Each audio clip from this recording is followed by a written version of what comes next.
లాల్పూర్ గ్రామానికి చెందిన ఇద్దరు వ్యక్తులు రంగా ఇంకా బిల్లా ఇద్దరు కూడా రౌడీలు. వాళ్ళిద్దరూ ఒక నిర్మానుష్యమైన ప్రదేశంలో ఒక దట్టమైన చెట్టు కింద వర్షంలో నిలబడి ఉంటారు. బిల్లాభాయ్, నేను ఇప్పటికే చెబుతున్నాను, ఇక మనం ఇంటికి వెళ్ళిపోదాం. గత 4 గంటలకు వర్షం పడుతుంది. మనం ఇవాళ ఎవరింట్లోనూ దొంగతనం చేయడం కుదరదనుకుంటాను. పిచ్చివాగుడు ఆపరంగా ఇవాళ ఖచ్చితంగా మనం దొంగతనం చేయాల్సిందే. బిల్లాభాయ్, అర్థం చేసుకో, లాల్పూల్ గ్రామం అంతా మట్టి రోడ్లు. పారిపోవాలన్న పరిస్థితి కనుక వస్తే మన ఇద్దరం పారిపోలేం కూడా. అప్పుడే బిల్లా దృష్టి లాల్పూర్ గ్రామంలోని నిర్మానుష్య ప్రదేశంలో ఉన్న లాల్ కోటి మీద పడుతుంది. ఊళ్ళోని చాలామంది పేదవాళ్ళలో దొంగతనం చేశాం మనం. పద, ఇవాళ భవనం లోపల దొంగతనం చేద్దాం. బిల్లాభాయ్, లాల్ కోటిలో దొంగతనం చేయటం గురించి ఆలోచించడం లేదు కదా? నువ్వు చెప్పింది నిజమే రంగా. బిల్లాభాయ్, ఊళ్ళోని అందరూ లాల్ కోటి గురించి రకరకాలుగా కథలు చెప్పుకుంటూ ఉంటారు. నేను విన్నాను, ఆ లాల్ కోటి లోపలికి ఎవరైతే వెళ్తారో వాళ్ళు తిరిగి ఇంతవరకు రాలేదట. ఇదంతా ఒట్టి కట్టు కథలు, ఊరి వాళ్ళని భయపెట్టడానికి. అప్పుడు ఎవరు కూడా ఆ భవనంలోకి దొంగతనానికి వెళ్ళరని. పద వెళదాం. రంగా ఇంకా బిల్లా కాసేపట్లోనే లాల్ కోటిలోకి చేరుకుంటారు. టార్చ్ వెలుగుతో వాళ్ళు అక్కడ ఇక్కడ చూస్తూ ఉంటారు. అప్పుడే వాళ్ళిద్దరి చెవులకు గజ్జెల చప్పుడు వినిపిస్తుంది. గజ్జెల చప్పుడు వినగానే బిల్లా ఆశ్చర్యపోతాడు. ఇది గజ్జెల శబ్దం రంగా. నాకేమనిపిస్తుందంటే ఎవరో స్త్రీ గజ్జెలు పెట్టుకుని మన వైపు వస్తున్నట్లుంది. అప్పుడే టార్చ్ వెలుగులో వాళ్ళిద్దరికీ ఒక భయంకరమైన ఆడమనిషి కనిపిస్తుంది. రంగా ఇంకా బిల్లా అరుపులు లాల్ కోటి అంతా వినిపిస్తుంది. ఉన్నట్టుండి నేల పగులుతుంది. రంగా ఇంకా బిల్లా గట్టిగా అరుస్తూ భూమి లోపలికి వెళ్లిపోతారు. అన్ని వైపులా నిశ్శబ్దం కమ్ముకుంటుంది. ఆ సంఘటన జరిగిన 3 నెలల తరువాత ఆర్యన్ తన భార్య కుసుంతో ఎక్కడికో వెళ్లడానికి ఏర్పాట్లు చేసుకుంటాడు. అప్పుడే ఆర్యన్ వాళ్లమ్మ రుక్మిణి ఆర్యన్తో, మీరెక్కడికి వెళ్లడానికి ఏర్పాట్లు చేసుకుంటున్నారు బాబూ? అమ్మా, నీకు చెప్పాను కదా, నేను కుసుమ్ ఇంకా నా స్నేహితుడు శుభం కొన్ని రోజులు షికారుకు వెళ్తాం. ఆర్యన్ మాట వినగానే రుక్మిణి సంతోషిస్తుంది. ఇది చాలా మంచి విషయం బాబూ. ఇంతకీ మీరందరూ ఎక్కడికి వెళ్తున్నారు? అమ్మా, కుసుంకి మన పూర్వీకుల కోట చూడాలనే చాలా ఆశగా ఉంది. నేను కూడా విన్నాను, ఆ కోట అందమైన కొండల మధ్య ఉందని. అందుకే మేము అక్కడికి వెళ్తాం. ఆర్యన్ మాట వినగానే రుక్మిణి మోహంలో భయం మొదలవుతుంది. ఒకవేళ నువ్వు లాల్ కోటి గురించి మాట్లాడడం లేదు కదా? అవునమ్మా, నేను లాల్ కోటి గురించే మాట్లాడుతున్నాను. ప్లీజ్, అక్కడికి వెళ్ళొద్దని మాత్రం చెప్పొద్దమ్మా. అక్కడ భూత ప్రేతాలున్నాయవి వగైరా వగైరా అని మాత్రం చెప్పొద్దు. నీకు చాలా బాగా తెలుసు నేను వీటన్నిటిని నమ్మనని. నేను నిన్ను వెళ్ళొద్దని చెప్పడం లేదు, ఎందుకంటే నాకు తెలుసు దానివల్ల ప్రయోజనం ఉండదని. కాని నేను కూడా నీతో పాటొస్తాను. సరేనమ్మా. రాత్రి సుమారు 2 గంటలకు రుక్మిణి, ఆర్యన్, కుసుమ్ ఇంకా శుభం లాల్ కోటికి చేరుకుంటారు. ఈ చుట్టుపక్కలంతా ఎందుకు ఇంత నిశ్శబ్దంగా ఉంది? శుభం, ఈ లాల్ కోటిని మా నాన్నగారు కట్టించారు. మా నాన్నగారికి ప్రశాంతమైన వాతావరణం అంటే బాగా ఇష్టం. ఇలా మాట్లాడుతూనే ఉంటారా లేక లోపలికి వెళ్తామా? ఈ ప్రయాణం వల్ల నాకు చాలా అలసటగా ఉంది. కుసుమ్ మాట విన్న తర్వాత వాళ్ళు నలుగురు లోపలికి వెళ్తారు. లోపలి దృశ్యాన్ని చూసి వాళ్ళు నలుగురు ఆశ్చర్యపోతారు. నువ్వు నాకు చెప్పనే లేదా ఆర్యన్? మనం రావడానికి ముందే నువ్వు కోటంతా శుభ్రం చేయించేశావా? లేదు కుసుమ్, నేనేమీ శుభ్రం చేయించలేదు. నాకు చాలా విచిత్రంగా ఉంది. నాకు తెలిసినంతవరకు ఈ కోట ఏళ్ల నుండి మూతబడింది. ఇక్కడ మట్టి దుమ్ము ఉండాలి కదా, నేలంతా చాలా మురికిగా ఉండాలి. అప్పుడే ఆర్యన్ వాళ్లమ్మ రుక్మిణి భయపడుతూ ఆర్యన్ వైపు చూస్తుంది. బాబూ, ఇప్పటికి మించిపోయింది లేదు.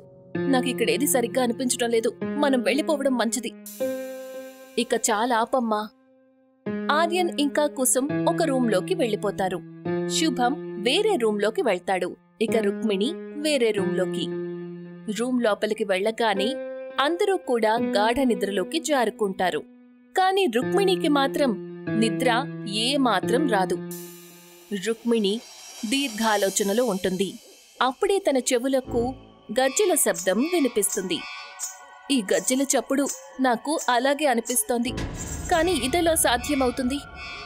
అప్పుడే ఉన్నట్టుండి రుక్మిణి చెవులకు బాగా తెలిసిన ఒక స్త్రీ గొంతు వినిపిస్తుంది.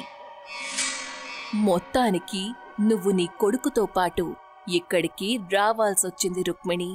తను ఇక్కడికి వచ్చాడు, కాని నా మాట నమ్ము, ఇక్కడ్నుంచి ప్రాణాలతో తిరిగి వెళ్ళడు.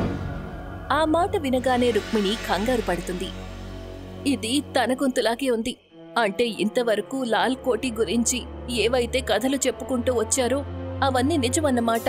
నేను నా కొడుకుని కాపాడుకోవాలి. ఆ మాట చెప్పి రుక్మిణి వెంటనే మంచం మీద నుంచి లేస్తుంది.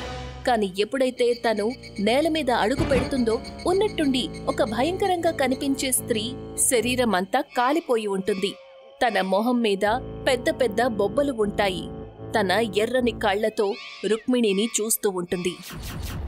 నువ్విక్కడ్నుంచి ప్రాణాలతో తిరిగి వెళ్లలేవు. నిన్ను కూడా ఇదే లాల్ కోటి భూమిలో పాతిపెట్టేస్తాను. ఉన్నట్టుండి భూమి ఒక పేలుడుతో పగిలిపోతుంది. రుక్మిణి భూమి లోపలికి వెళ్లిపోతుంది. మరుక్షణమే ఆ భయంకరమైన స్త్రీ నల్లని పొగగా మారి మాయమైపోతుంది. మరుసటి రోజు ఉదయం కుసుమ్ రుక్మిణి గది తలుపు గట్టిగా కొడుతూ ఉంటుంది. అప్పుడే అక్కడికి ఆర్యన్ వస్తాడు. ఏమైంది? పొద్దున్నే అమ్మ గది తలుపు ఎందుకు కొడుతున్నావు? అత్తయ్య ఉదయాన్నే లేస్తారు, కాని ఇవాళ 10 గంటలయ్యింది. ఇంతవరకు లేవలేదు. పైగా తలుపు కూడా తీయడం లేదు, సమాధానము చెప్పడం లేదు. కుసుమ్ మాట విన్న తర్వాత తలుపు ఉన్నట్టుండి తెరుచుకుంటుంది. గది లోపల తన అత్తగారు రుక్మిణి ఎక్కడా కనిపించకపోయేసరికి కుసుమ్ ఆశ్చర్యంతో, ఆ అత్తయ్య ఎక్కడికి వెళ్లారు? అమ్మ ఖచ్చితంగా మనకు చెప్పకుండా ఇంటికి వెళ్ళిపోయి ఉంటుంది. నీకు తెలుసు కదా అమ్మ లాల్ కోటి పేరు వినగానే ఎంత కంగారు పడిపోయిందో. ఒకవేళ అదే విషయం అయితే ఆవిడ మనతో ఎందుకు వచ్చినట్టు? అయ్యుండొచ్చు. సరే, పర్వాలేదులే. కాసేపటి తర్వాత నేను అత్తయ్యకి ఫోన్ చేస్తాను. నువ్వు ఒక పని చెయ్యి, బజారుకు వెళ్లి వంట సామాన్లు తీసుకురా. తన భార్య మాటలు విన్న తర్వాత ఆర్యన్ నవ్వుతూ కోటలో నుంచి బయటికి వెళ్తాడు. అటూ ఇటూ తిరుగుతూ లాల్పూర్ గ్రామానికి వెళ్తాడు. ఆర్యన్ ఒక జనరల్ స్టోర్ కి చేరుకుంటాడు. అప్పుడే జనరల్ స్టోర్ యజమాని ఆర్యన్తో, మీరు ఈ ఊరి మనుషులు అనిపించడం లేదే, పట్టణం నుంచి వచ్చారా ఏంటి? మీరు సరిగ్గా చెప్పారు. నిజానికి నేను నా భార్య లాల్ కోటిలో ఉన్నాము. అదేంటంటే ఆ కోటి మాదే.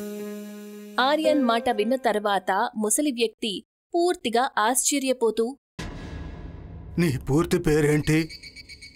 ఆర్యన్ ఠాకూర్. ఒకవేళ నువ్వు అనురాగ్ ఠాకూర్ కొడుకు కాదు కదా? మీరు చెప్పింది నిజమే. మీకు మా నాన్నగారు తెలుసా? ఇక్కడి నుంచి ఇప్పుడే ఈ క్షణమే వెళ్ళిపోమూరు కూడా, లేకపోతే నువ్వు నీ తండ్రి చేసిన కుకర్మలకు ఫలితం అనుభవించాల్సి వస్తుంది. మీరేం అసలు ఏం మాట్లాడుతున్నారు? నా మాట నమ్మ బాబు, నేను చెప్పేది నిజం. ఈ లాల్పూర్ గ్రామం ఒకప్పుడు మీ నాన్నగారి అత్యాచారాలకు పీడించబడింది. మీ నాన్న అనురాగ్ ఠాకూర్ నంబర్ 1 మోసగాడు అంటూ ఉంటారు. ఎన్నో ఏళ్ల క్రితం మా ఊళ్ళో ఉండే పేద పిల్ల మీద మనసు పడ్డాడట. తను ఒక నర్తకి. మీ నాన్న తనని తన లాల్ కోడికి బలవంతంగా తీసుకువెళ్లారు. ఆ అమ్మాయిని ఎలాగైనా లొంగ తీసుకునే ప్రయత్నం చేశారు. ఎప్పుడైతే తన ప్రయత్నం విఫలమైందో అప్పుడు తన కోపంతో ఆ నర్తకం శరీరానికి పెట్రోలు పోసి నిప్పంటించేశాడు. ఆమె శవాన్ని లాల్ కోటిలోనే పాతిపెట్టాడు. అప్పటి నుంచి ఆ నర్తకి ఆత్మ లాల్ కోటిలోనే తిరుగుతూనే ఉంది.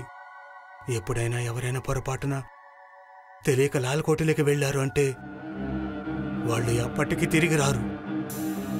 ఎందుకో తెలుసా? ఎందుకంటే లాల్ కోటి ఆ మనిషిని ప్రాణాలతో మింగేస్తుంది.